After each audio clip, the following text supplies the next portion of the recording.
Ikasampung kabanata. Ako ngang si Pablo ay namamanhik sa inyo alang-alang sa kaamuang loob at kapakumbabaan ni Kristo. Ako na sa harapan ninyo ay mapagpakumbaba sa gitna ninyo, ngunit ako'y lubhang malakas ang loob kung wala sa harapan ninyo. Oo, ako'y namamanhik sa inyo, upang kung ako'y nahaharap ay huwag akong magpakita ng katapangang may pagkakatiwala na ipinasya kong ipagmatapang laban sa ilang nag-iisip sa amin.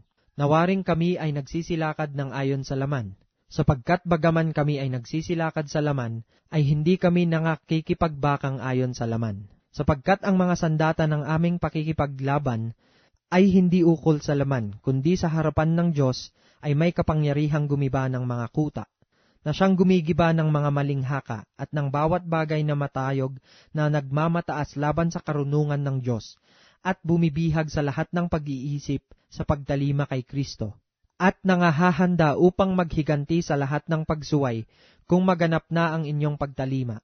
Minamasdan ninyo ang mga bagay na nahaharap sa inyong mukha. Kung ang sino man ay mayroong pagkakatiwala sa kanyang sarili na siya'y kay Kristo, ay muling dilidilihin ito sa kanyang sarili, na kung paanong siya'y kay Kristo, kami naman ay gayon din. Sapagkat bagaman ako ay magmapuri ng marami tungkol sa aming kapamahalaan, na ibinigay ng Panginoon sa ikapagtitibay sa inyo at hindi sa ikagigiba ninyo, ay hindi ako mapapahiya. Upang huwag akong wari, ibig ko kayong pangilabutin sa takot sa aking mga sulat. Sapagkat sinasabi nila, ang kanyang mga sulat ay malaman at mabisa, datapwat ang anyo ng kanyang katawan ay mahina, at ang kanyang pananalita ay walang kabuluhan.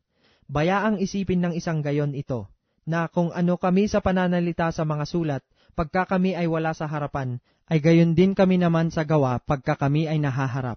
Sapagkat hindi kami nangagmamatapang na makibilang o makitulad sa mga ilan doon sa mga nagmamapuri sa kanilang sarili.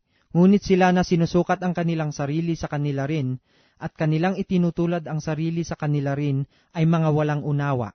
Datapwat hindi namin ipinagmamapuri ang labis sa aming sukat, kundi ayon sa sukat ng hangganang sa amin ay ipinamamahagi ng Diyos, na gaya ng sukat upang umabot hanggang sa inyo.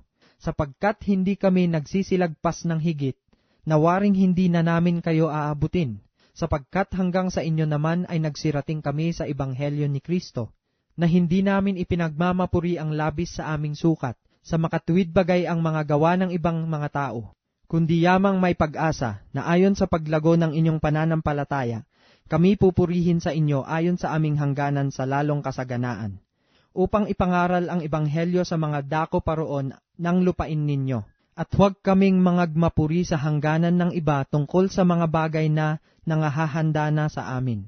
Datapwat ang nagmamapuri ay magmapuri sa Panginoon, sapagkat hindi subok ang nagtatagubilin sa kanyang sarili, kundi ang pinagtatagubilin ng Panginoon.